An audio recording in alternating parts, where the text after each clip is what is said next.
Започнува кампањата за 6-тите претседателски избори. Во трката за нов шеф на државата, силите ќе ги одмерат тројца професори со завидни биографии и висок углед во македонското општество.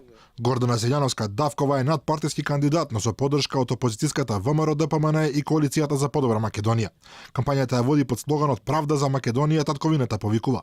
Започнува од родниот Охрид, најавува жестока и безкомпромисна, иако фери демократска битка во обидот да стане прва жена претседател на државата. Верува дека ќе биде вистинска контратежа на актуелната власт, која според неа не само што не донесе позитивни промени и правда во Македонија, туку дополнително ја уназади и потпиша штетен и понижувачки договор за промена на вековното име на државата. Порачува дека нејзината победа ќе биде почеток на крајот на, како што истакнува, мрачната и нелегитимна власт. Во кампањата, освен борбата за гласовите на сите граѓани, во сите градови ќе донира мали библиотеки, а граѓанските активности ќе бидат насочени кон правење добро за себе, за околината и заедницата. Во нејзиното импресивно портфолио стои дека е универзитетски професор по уставно право и политички систем, поранешен министер, експерт во светски угледната женска група за заштита на човековите права и слободи, но и експерт на Обединетите нации, на ОПСЕ и на Советот на Европа. Сопруга и мајка на 2 деца. Кандидатот Стево Пендаровски по втор пат учествува во претседателската трка, откако на претходните избори изгуби од актуелниот претседател Ѓорѓе Иванов. Кампањата која води под слоганот "За Македонија напред" започнува од Прилеп. Потенцира дека ќе биде претседател на сите граѓани, за како што вели, заедно да изградиме силна, безбедна и економски напредна држава.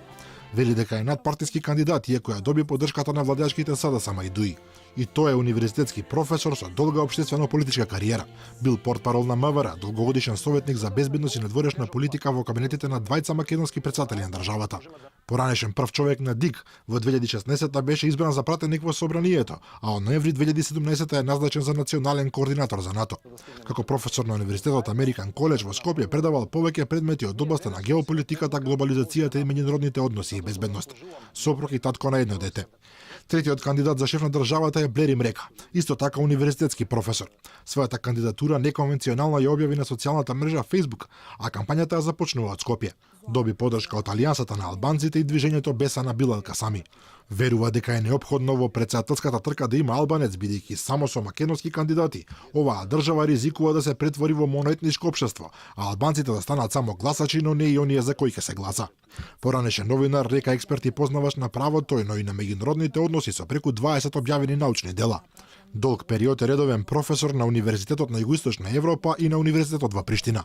Од 2006 до 2010 година беше амбасадор на Македонија во Европската унија. Сите тројца кандидати истакнуваат дека се залагаат за кристално чиста и мирна кампања и во таа насока во Државната изборна комисија подпишаа кодекс за фер и демократски избори. Првиот изборен круг за 6-тите претседателски избори е закажан за 21 април, а вториот ќе се одржи на 5 мај.